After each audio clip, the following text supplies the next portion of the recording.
आपण पान क्रमांक 63 पर्यंत आलो होतो. त्याच्यातली शेवटचा एक पॅरा वाचून पुढे जाऊया, म्हणजे रिपीट करता येईल.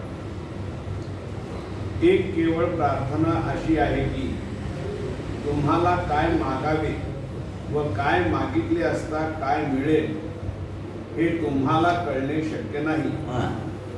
हे पटत नाही असे तुम्ही म्हणता, पण त्या तुमच्या म्हणण्याला बळी पडणारा मनुष्य मी नाही. मला तुमचे कल्याण करायचे आहे, तेव्हा तुमच्या डोळ्यात जे अश्रू आहेत ह्याचा मला विचार करावयाचा नाही. हा मार्गच असा आहे. आपण हे अनुभवलेले नाही, वाचलेले नाही किंवा ऐकलेले नाही, म्हणून आपल्याला दुःख होत आहे.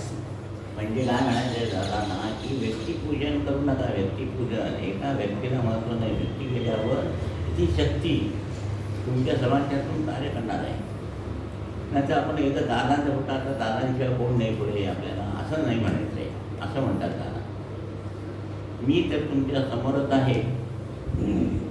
मी तर तुमच्या समोरच आहे ना. मी कुठे चाललो आहे तर जे जे काही गुरुकृपेने प्राप्त होत आहे याची अवहेलना करू नका.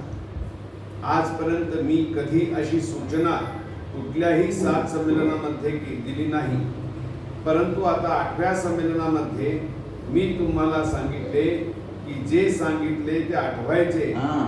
आणि ते किती आठवायचे तर जन्मोजन्मी आठवायचे. इतके ज्ञान, इतकी समृद्धता तुमच्या ठाई गुरुकृपेने तुम्हाला करून दिली आहे. तेव्हा आता जे प्राप्त करते झालात ते जतन करा. ते जतन करण्यासाठी नेहमी ओंकार साधना करायची. बाकी काही एकदम सोपं. आज आता येथे हे 3 तक्ते अनुक्रमे ओंकार साधना पूर्ण करणे के बाद हे बघा. तुमच्या भोवती ओम म्हणजे तुमच्या भोवती रक्षणार्थ ओंकार साधण्याचं वलय आहे.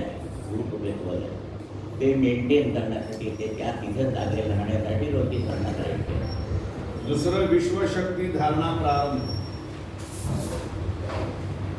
अदृश्य विश्वशक्ती बघा ती ब्रह्मरंगातून तुमच्या सूर्यातून पृथ्वीतून तोपर्यंत तुमचा विकास करणार. तिसरं शून्य अवस्था. म्हणजे पिंडात आहे ते ब्रह्मांडात तिथं गती शिराळायला तुमची पिंडाची आणि ब्रह्मांडाची गाठ करून दिली. हे सगळं तिने मेंटेन करण्याकरता फक्त ओंकार साधना करायची आहे. ती सुद्धा माझं जीवन फुकट जाऊ नये म्हणून आस्थेने करायची. उगीच आपलं दादाने सांगितलेलं ओलं करायचं म्हणून करायचं असं नाही. समजलं ना. चूक दादा बोले करते करते का ओम जे नाही दादा हे तिकडे चहा झाला का ओम जे नाही इकडं फरार झाला आहे असं नाही. साधना म्हणजे साधना. ते प्रत्येकाने पहा. आता दादा ह्याच्यावरती बोलणार आहेत का नाही, कारण ते ड्रॉइंग आहे ते नीट पहा. एकदा तुम्हाला मेकॅनिकली सर्किटचे ज्ञान झाले की तुम्हाला कळते. तेव्हा आता तुम्ही त्याप्रमाणे आपण कुठे आहोत हे तुम्ही त्याच्यावरून चिंतन म्हणून करीत बसायचे व ते चार्ट वाचायचे आहेत.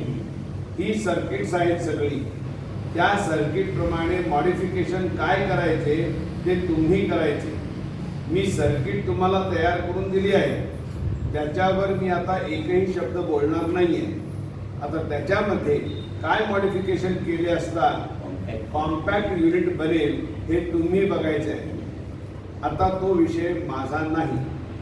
तेव्हा आता ह्या वेळच्या संमेलनामध्ये ज्या काही महत्त्वाच्या विषयाची ओळख करून देणे अत्यावश्यक होते तो विषय आता मी पूर्ण केलेला आहे.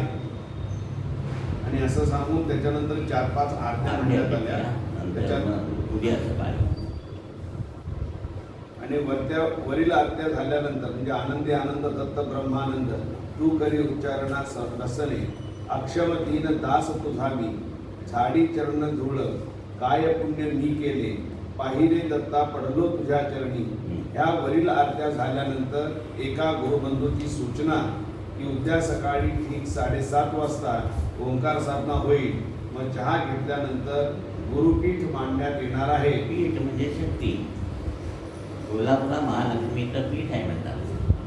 त्याचे पूजन झाल्यावर मग आरती होईल, मग पुढचा कार्यक्रम सुरू होईल. गुरुबंधूंच्या सूचनेप्रमाणे दुसऱ्या दिवशी सर्व कार्यक्रम म्हणजे ओंकार साधना, गुरुपीठ मांडणे, आरती सर्व व्यवस्थित पार पडल्यानंतर परमपूज्य हाजी बाबांचे आगमन झाले. ती मुलाखत खालीलप्रमाणे. सलाम अलैकुम. बाबा आले की पहिल्यांदा सलाम अलैकुम म्हणायचे. मेरे प्यारे भक्तों, आज तमाम अल्लाह मालिक के भक्त जो यहाँ जमा हुए हैं, तो कुछ दिन के पहले जब मैं हाजिर हुआ था उस वक्त मैंने कहा था कि ये तमाम दुनिया को आग लगी है. तमाम दुनिया को आग लगी है. इसमें सुख शांति पैदा करना यह काम सिर्फ कौन कर सकता है? जो सच्चा अल्लाह मालिक का भक्त हो.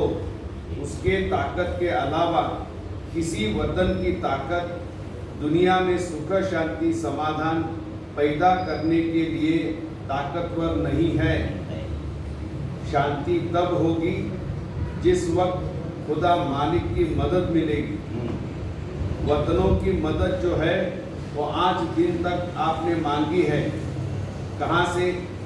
हिंदुस्तान में रशिया से, अमेरिका से और कई अन्य वतनों से मदद जरूर मांगी है.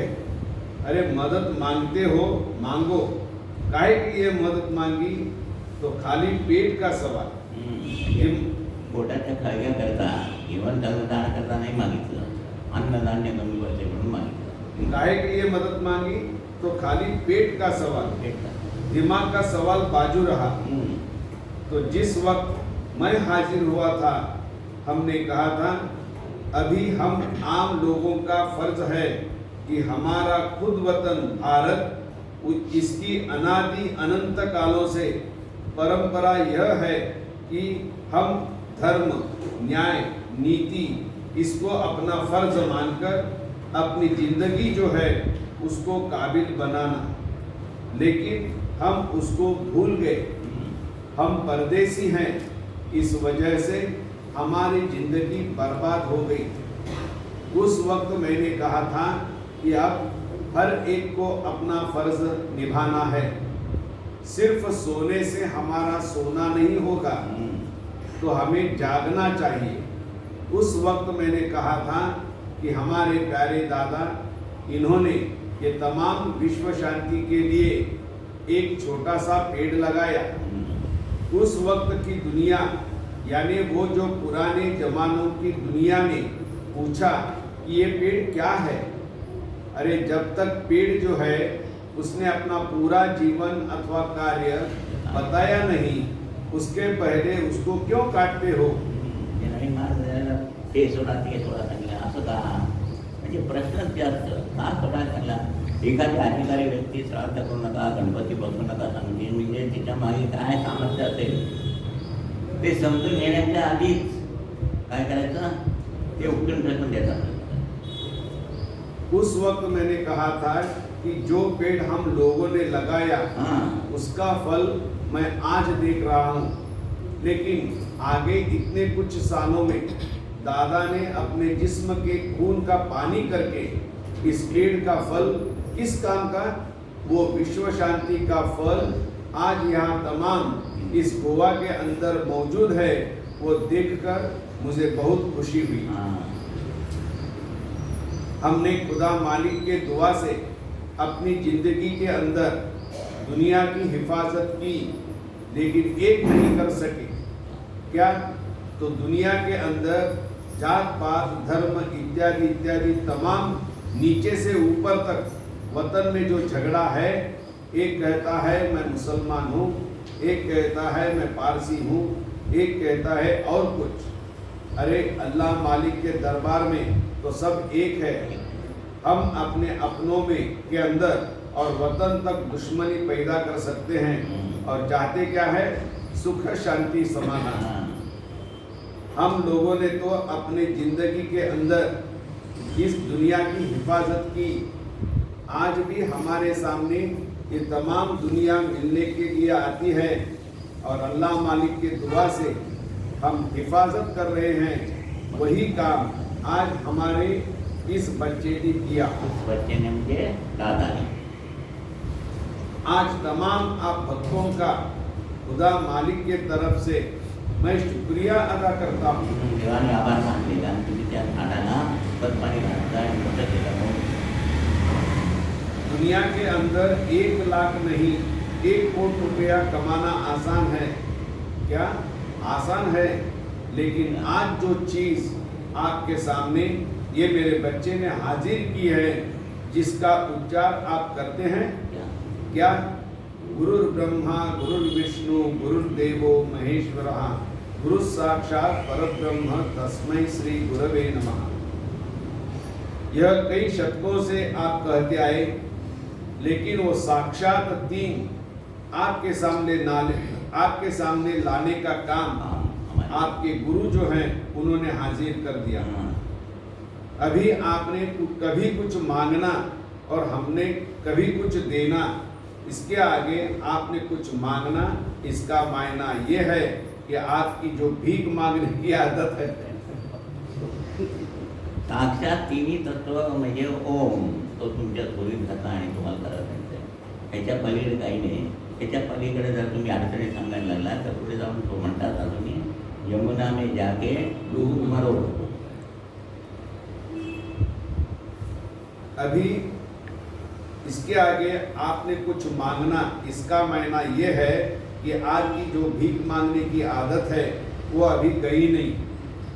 मांगने के लिए तुम्हारे पास कुछ नहीं है। आता मागण्याचं तर काही नाही आहे, सगळं दिलंय. और हम लोगों के पास अब देने के लिए कोई बाकी नहीं है। सिर्फ एक बाकी है, जैसा दिल खोल के हमने आपको दिया उसी तरह से दिल खोलकर आप तमाम दुनिया को देंगे, ऐसा वचन आज मुझे चाहिए। तेव्हा एका गुरुबंधूला म्हणाले, मेरे बच्चे खड़े होकर तमाम भक्तों को कहो कि जिस तरह हम लोगों ने खुदा मालिक के दुआ से तुमको तुम्हारे किस्मत में भी देखने जाएं, तो ये किस्मत में भी जो चीज़ नहीं थी वो चीज़ हमने प्यार से मोहब्बत से तुम्हें दे दी। सबको खड़े होकर कहो। त्यानंतर ते गुरुबंधू बोलले, कुठले आणि सांगितलं आत्ताच आपण सर्वांनी परमपूज्य हाजीबाबांची मुलाखत ऐकली व त्यांनी जे सांगितले त्यातील प्रसाद ग्रहण केला। आता तुम्हाला नवीन काही सांगण्याची गरज नाही। आज इथपर्यंत म्हणजे नारायण अवस्थेपर्यंत जे आलो तेव्हा परवाच सांगितले होते की आता सर्व तयारी झाली आहे, पाट मांडून ठेवला आहे, रांगोळी घातली आहे असे वर्णन केले होते व प्रत्यक्ष सद्गुरू हे तुमच्या हृदकमलात येऊन बसणार आणि तो दिवस ह्याच संमेलनात असणार असे निश्चित सांगितले होते। आणि तो भाग्याचा दिवस आज आमच्या जीवनात आलेला आहे। हा भाग्याचा दिवस कसा आला?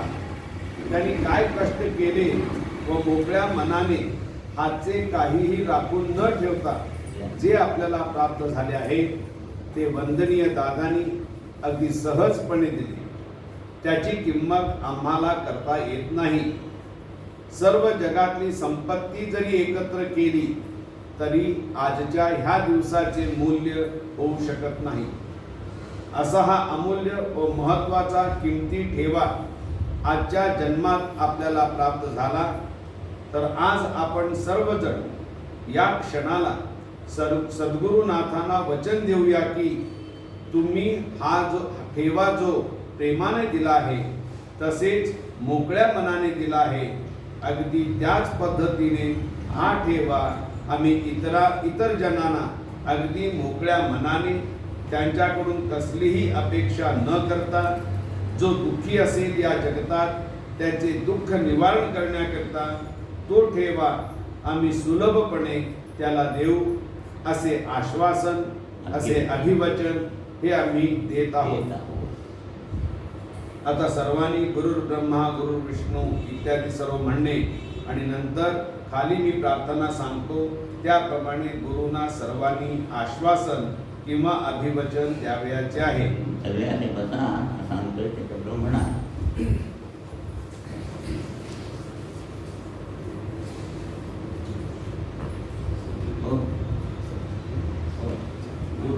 ब्रह्मा गुरुर्विष्णु गुरुदेवो महेश्वरः गुरु साक्षात् परब्रह्म तस्मै श्री गुरुवे नमः। आम्ही सर्व भक्त तुम्हाला आज अभिवचन देत आहोत की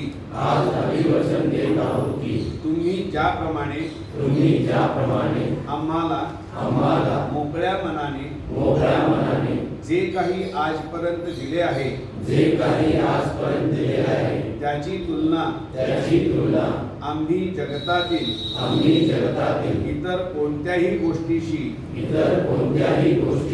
करू शकत नाही असे जे प्रेम अशी जी शक्ती अशी जी संपत्ती ती आम्ही त्याचप्रमाणे इतरांनाही सहज सुलभपणे विश्वाला देव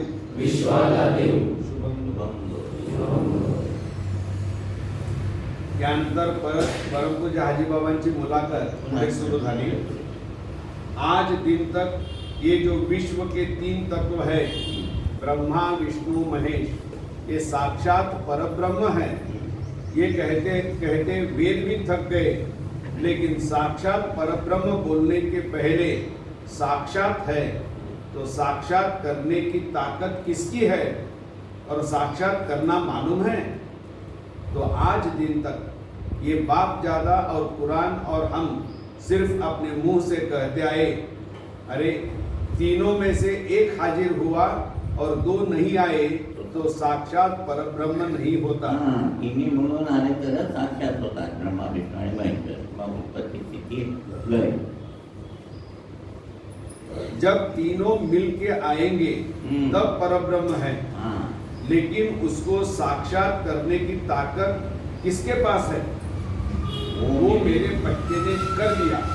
वो मेरे बच्चे ने कर दिया, ये दादाजी होता। तुम लोग सिर्फ गुरु ब्रह्मा गुरु विष्णु गुरुदेवो महेश्वरः कहते आए, इसके अंदर मेरे बच्चे ने ताकत पैदा की, यानी सब दुनिया के अंदर की मुश्किल चीज आज आपके झोली के अंदर दे दी। और हमारा झोली दिला है ओंकार, 3 तत्व एकत्र केले। और उस शक्ति का एक प्रतीक श्री साई शक्ति प्रतिमा। तो क्या है वो प्रतीक का मायना? तो साई शक्ति एक जो दादाजी ने विजयादशमी को शुरू किया, तो आप क्या समझे कि वो साई बाबा के नाम से है? नहीं, आज दिन तक दुनिया के अंदर शालिवान शक आया, सब शक हो गए, लेकिन खुद के नाम पे साई का मायना हिंदी उर्दू के अंदर ऐसा है कि भाई भाई। साई यानी साईनाथ नहीं। दादाजी के पास किसी धर्म का भी आदमी आया तो उसकी झोली खाली नहीं होती। तो साई शब्द का मायना ये है कि विश्व बंधुत्व का ऐक्य करने वाला शब्द। तो साई शब्द यानी साई बाबा नहीं, लेकिन उसकी इल्तजा ये थी, तमन्ना ये थी कि ये विश्व जो है, ये विश्व के अंदर जितनी भी बुराइयां हैं वो खत्म होकर आपस में प्रेम और अच्छाइयां जो है वो इकट्ठा हो जाए। तो साई शब्द यानी विश्व बंधुत्व का ऐक्य है। सब राजा रईस आए अपना नाम बड़ा करके करने के लिए शक पैदा करके चले गए। तो अब विश्व बंधुत्व चाहिए, ऐसा ये तमाम दुनिया के अंदर पहला शक है, यानी साई शक एक कि जो आज आप तमाम लोगों की मेहनत और आप लोगों का प्यार, इसका यह फल है। तो जैसा प्रेम आज दिन तक आपने दिया और हमने भी उसका स्वीकार किया और उसके मुताबिक हम भी आपको प्रेम देते गए, इसी तरह से दिल खोल के आप तमाम दुनिया को प्रेम देते जाइए। और एक वक्त हम ये देखेंगे कि तमाम दुनिया के अंदर प्रेम का गीत गाया जा रहा है। तो जब तक हमारा तन मन धन यह गुरु के साथ लगाया नहीं जाता, तब तक ये काम आसान नहीं है। अभी आप साक्षात यानी गुरु क्या है साक्षात परब्रह्म है और साक्षात परब्रह्म जो प्रकट कर सकता है उसको विश्व शांति करने के लिए कोई एटम बम की नहीं लगाना पड़ता, सिर्फ मोहब्बत, यानी सिर्फ मोहब्बत की नजर से मार देना, यानी खुदा ने जो चीज दी है नजर से मार देने की। बस मेरे सारे प्यारे पुराने भक्त, आज मुझे बहुत बहुत खुशी है, क्योंकि आज तमाम ये खुशियों की खुशियाँ देखने के लिए मैं खुद और सभी जो विभूतियाँ हैं वो आज के दिन का इंतजार करते बैठे हुए थे, उनको जाकर आज की खुशी बताना चाहता हूँ, इसलिए आपकी इजाजत चाहता हूँ।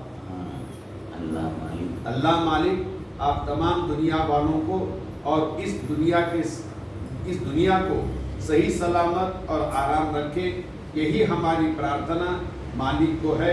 खुदा हाफिज। आधी मलंग बाबा म्हणजे मच्छिंद्रनाथ, त्यांनी येऊन सांगितलं सगळं, त्याला बहुतेक समजलंय तुम्हाला. घरी पुस्तक असेल ते रिपीट वाचा, दोनदा तीनदा चिंतन मनन केल्याशिवाय डोक्यात बसत नाही. आता कुठून काही आणायचं नाही आहे, कुठे द्यायचं नाही आहे, काही खरेदी करायची नाही.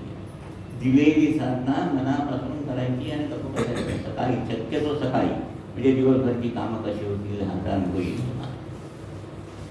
तर आता हे झाल्यानंतर इथं त्यांचं संचार येऊन गेल्यानंतर एक भगिनीने दादांचं ज्ञानेश्वरांचं साम्य काय ते सांगितलं होतं, ते वाचायचं आहे. आता संपत आलं, पुष्कळ उद्या पण बहुतेक किंवा परवा जास्तीत जास्त संपेल.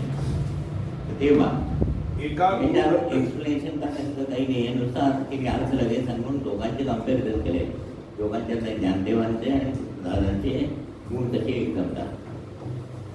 एका गुरु भगिनीचे मनोगत. गुरुर् ब्रह्मा गुरुर्विष्णू गुरुर्देवो महेश्वरः गुरु साक्षात परब्रह्म तस्मै श्री गुरवे नमः.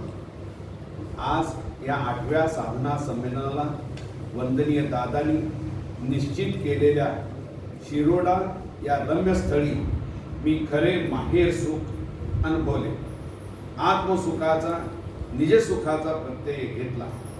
माझ्या गुरुमाऊलीने आपल्या लेकीला परमोच्च भाग्याच्या अशा 8व्या संमेलनाला पाचारण केले. परवा वंदनीय दादांनी आपल्या भाषणाचा समारोप 8वे संमेलन जन्मोजन्मी 8वा असे सांगून केला. मी त्यांच्या या संदेशापासून माझ्या भाषणाची सुरुवात करीत आहे.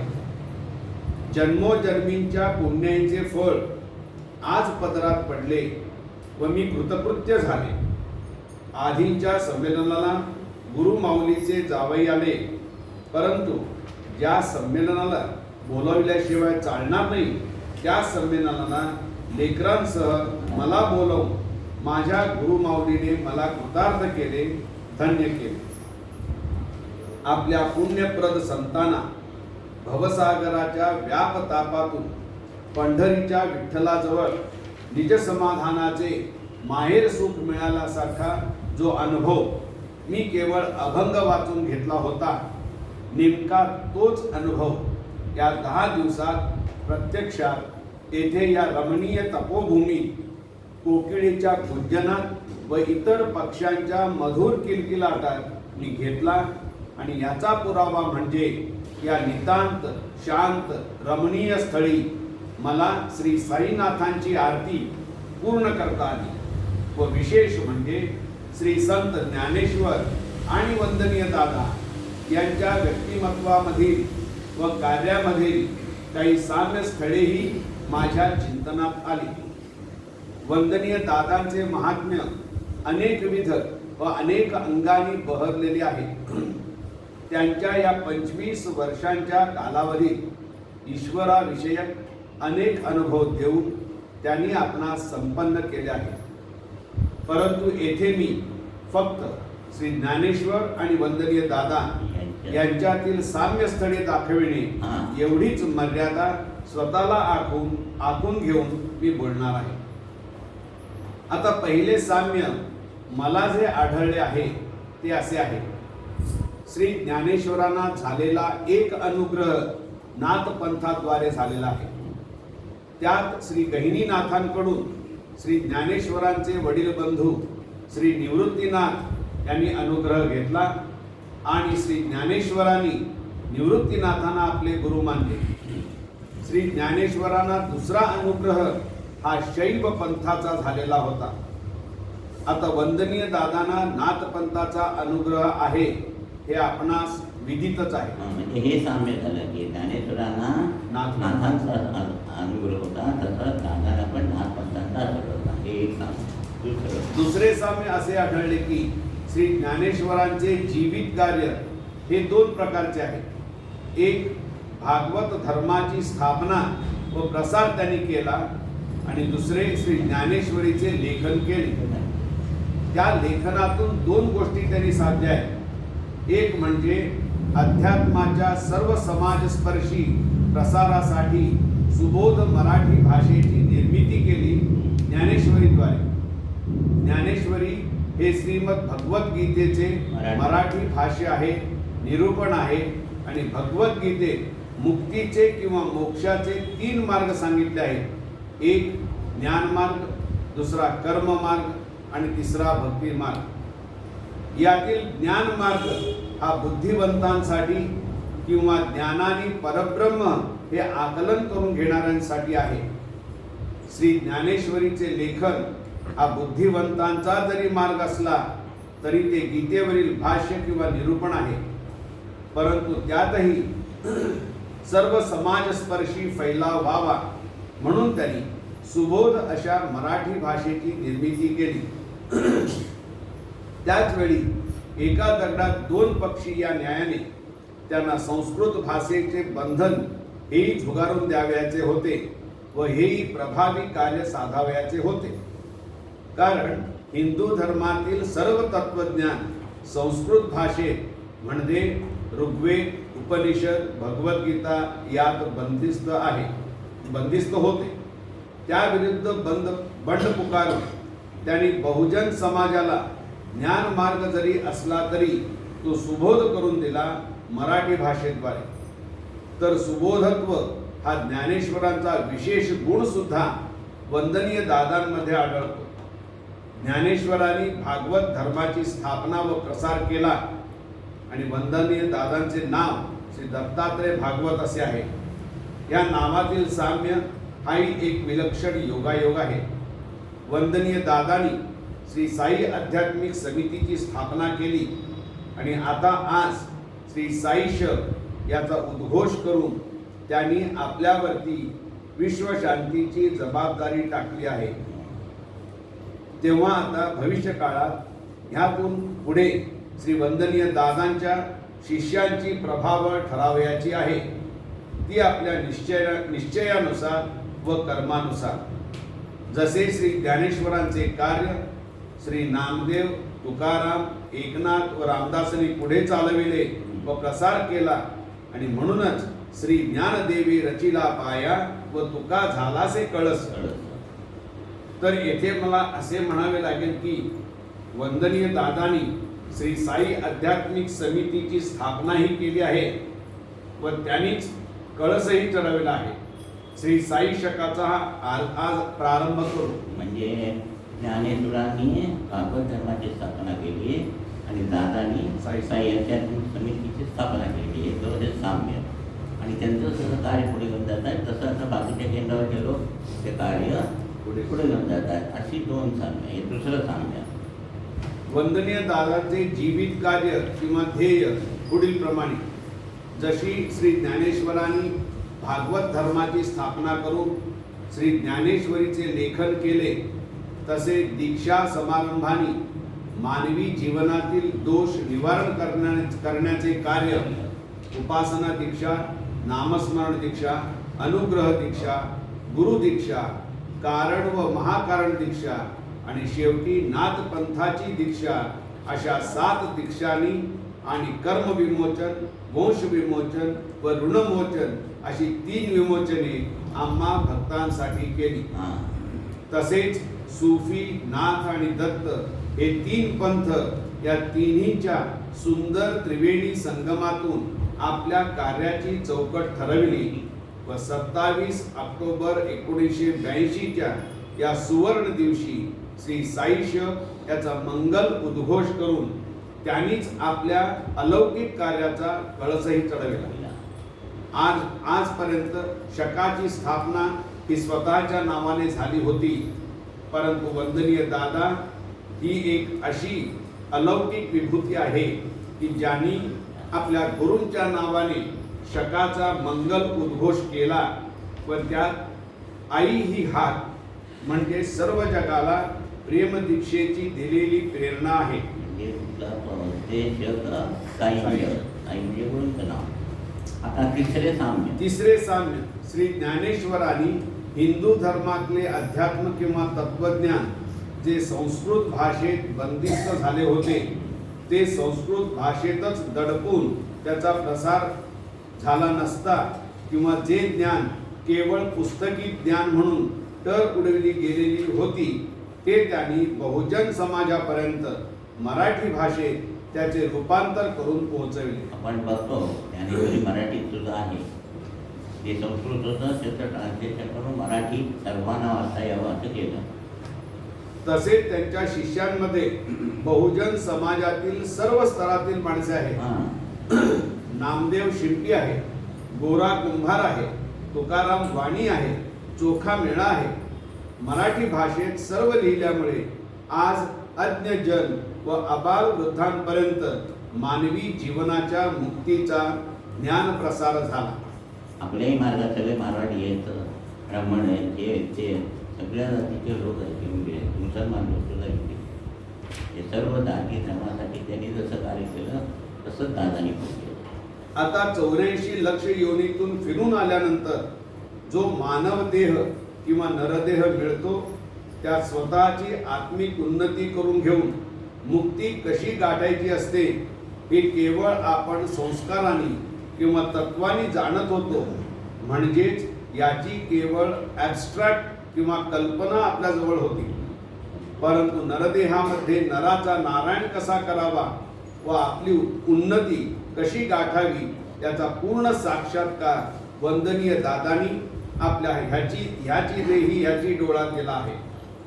हिंदू धर्मात अनेक देवदेवता, अनेक व्रतवैकल्ये, सण उत्सव यांचे स्तोम माजले होते व आहे.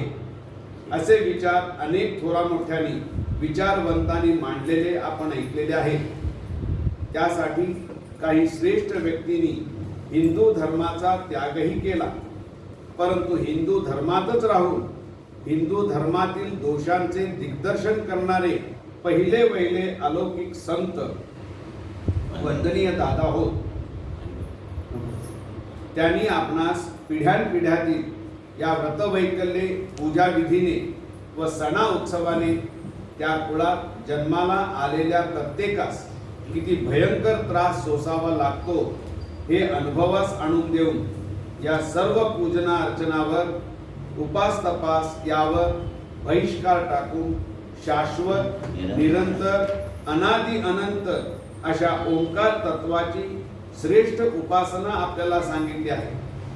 येथे श्री ज्ञानेश्वरांच्या श्रेष्ठ कोळींचा आपणास भास होतो. श्री ज्ञानेश्वरांनी सुद्धा परंपरेने चालत आलेला संस्कृतचा वारसा निर्भयपणाने झुगारून देऊन मराठी भाषेत अनुवाद केला आहे. आता चौथे साम्य मला आढळले ते म्हणजे श्री ज्ञानेश्वरांनी ज्ञानेश्वरीचे लेखन करताना 18व्या अध्यायाच्या शेवटी जी इच्छा किंवा आकांक्षा प्रगट केली आहे ते पसायदार मराठी साहित्यात सुप्रसिद्ध आहे. तिच्यात त्यांनी विश्वव्यापक कल्याण करणाऱ्या संतांचा या भूमीला लाभ हो हा केलेला उद्घोष आणि तो असंख्य अशा रूपाने साकार झालेला जरी दिसत नसला तरी वंदनीय दादांच्या रूपाने आपणास याची देही याची डोळा साक्षात अवतीर्ण झालेला दिसला. आता येथे मला ती ओवी समजावून सांगायची आहे व ती ओवी अशी आहे. चला कल्पतरूंचे आरव चेतना चिंतामणीचे गाव बोलते जे अर्णव पियुषांचे. अतिशय सुंदर ओवी आहे. ज्ञानेश्वरांनी जे मागणे मागितले आहे ते संबंध विश्वासाठी मागितले आहे, सर्व धर्मांचा उद्धार होण्यासाठी मागितले आहे, कुठल्याही एका धर्मासाठी नव्हे. आणि त्यात पुन्हा इथे त्याचे अतिशय उदात्त विशाल व्यापक अंतःकरण तर दिसतेच आहे, परंतु त्यांची प्रतिभा शक्तीही प्रत्ययास येते आहे आणि ती अतिशयोक्ती ही अलंकाराने झालेली आहे. त्यांनी असे म्हटले आहे, चला कल्पतरूंचे आर. चला म्हणजे चालते बोलते. चालते बोलते.